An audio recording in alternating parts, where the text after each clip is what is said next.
Wembanyama through the double team. Oh! He dunked on the entire city of Chicago.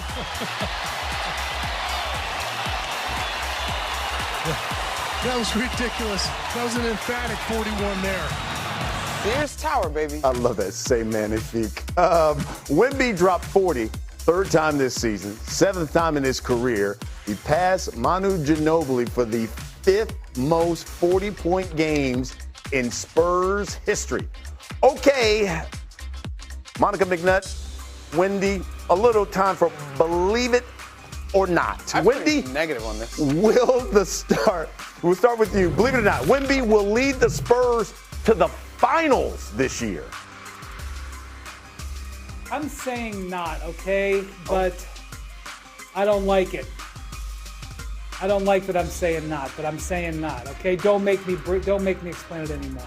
You know what, Wendy? I'm with you. Originally, I had not to, but even in the 2 hours that we've been talking about this show and looking at the standings, I think if it holds, I think the Lakers will beat the Spurs. I think, but I'm not sure, but I don't believe that. I don't know. Okay, how about this? Monica, do you believe it or not? The Sixers will pull off a first-round upset now that they've got everybody healthy. No, this one is a not, and I'm not wavering on this one because I think health is wealth in this. And yes, everybody is healthy now, but the health that we've seen from this group has not been sustained over the intense cadence of a playoff series. I just don't trust it. Okay, Wendy, how about this? Cavs will overtake the Knicks in the standings, believe it or not.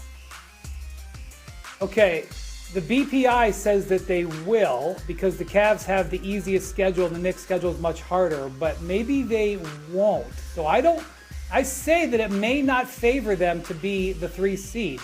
I think they might be better off matched up with Detroit's side of the bracket than the Celtics, who, frankly, they had trouble with this year even before Jason Tatum came back. All right. That's fair. Well, we'll see what happens here. Let's stay here in the East, and let's talk about the Wizards. They, of course, took on the Lakers. This was all basically LeBron James. You set that up so bad. All LeBron Let's talk James. about the Wizards. I know, why. but it's still the East.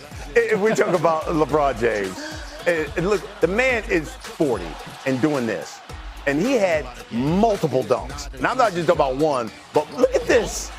Man, him and Father Time, they sparring. Look at this. Clearly. No Luka. Remember, he's out because he had that 16 technical foul, so he had to sit this game out. But, I mean, LeBron James, then to Jackson Hayes, he attacks the rim. Lakers went on an 11-0 run. They were up 21 at the half, and then in the fourth, LeBron James had a triple-double. He had 21 points, 10 rebounds, 12 assists. And look, watch this. And I know this is the Wizards. He just walked it up. You're not going to play defense? Oh, you know what? I'll just shoot this 3 and y'all. That's fine. You can get some. Lakers win it 120 to 101. LeBron recorded his third triple-double this season, fifth since turning 40. The only other player in NBA history with a triple-double at age 40 or older, Karl Malone, the mailman. He also did it for the Lakers. Remember that year? Played with Gary Payton, Karl Malone, those guys, with the Lakers, Kobe. That was back in 2003. Give me your biggest takeaway from what you saw out of LeBron James last night. How'd you set up this highlight, BC? Well, I talked about the Wizards. Not that part, but who was out? Well, Luka was out. There's it for me. That's it right there. I think LeBron James stepped into a role that was vacated, but we know when you look at this team and where they are right now, it is actually Luka's team. And accepting that role, you think? Exactly. And to LeBron James's credit, I think being the third guy in the pecking order and wearing multiple hats in terms of what his team needs, besides him being a dominant scorer, has been its most effective formula for the Lakers to be in a position to potentially clinch that 3 seed. But this was about no Luka, okay, bet. Okay. We're going to turn back the hands of time. Okay, so if it was about Luka being out and LeBron accepting that role last night, Wendy, why do you believe we'll learn so much more about these Lakers here in the next week?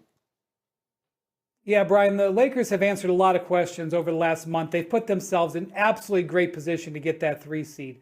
Now let's see how they stack up against the best, because they have the Cavs tonight on the second night of a back-to-back. I'm not sure who's all going to play in that game. I'm not going to put too much attention on the second night of a back-to-back. But let's look at Thursday. Let's look at next Tuesday. These are 2 games against the Thunder. No back-to-backs. The Thunder are highly incentivized to win these games. They're in a fight to get that 1 seed. Let's see how the Lakers go against a team that's lost twice in 2 months, okay? And look, I'm not saying they got to win the games. I just want to see how they match up. The Lakers' defense has been so improved in the second half of the season, but does Thunder stress you to the max? Give me another question after next Tuesday's game, then we'll know a lot more about where the Lakers are. Well, ESPN Analytics gives the Lakers basically an 83% chance to win the 3 seed out west. How imperative is that if they do it? Well, they got the 3 seed last year, and they got knocked off in the first round because ultimately the seed matters less than the health and your form. But, you know, getting home court in the first round I think is going to be important for the Lakers. When they started this foray, when we sat here 3 weeks ago and looked at their schedule and said maybe they can get the 3 seed, I was thinking San Antonio might be the easier pathway. And I was thinking San Antonio is going to be number 2. I don't know if that's true anymore. I think to beat San Antonio or Oklahoma City, you're going to have to be at the peak of your game, and they're going to have to be off their game. And the Lakers' position, they may have to beat both of them. But obviously, the first thing is health and rhythm, and right now they've got that.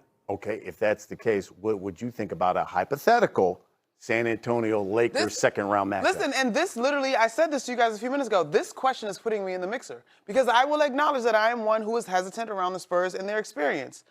But do the Lakers have too much experience? Like they're older as a collective? Like that matchup just on paper right now, I would favor San Antonio if those two ran into each other, which arguably is putting San Antonio toward the conference finals. So maybe this is the year for San Antonio more than I thought.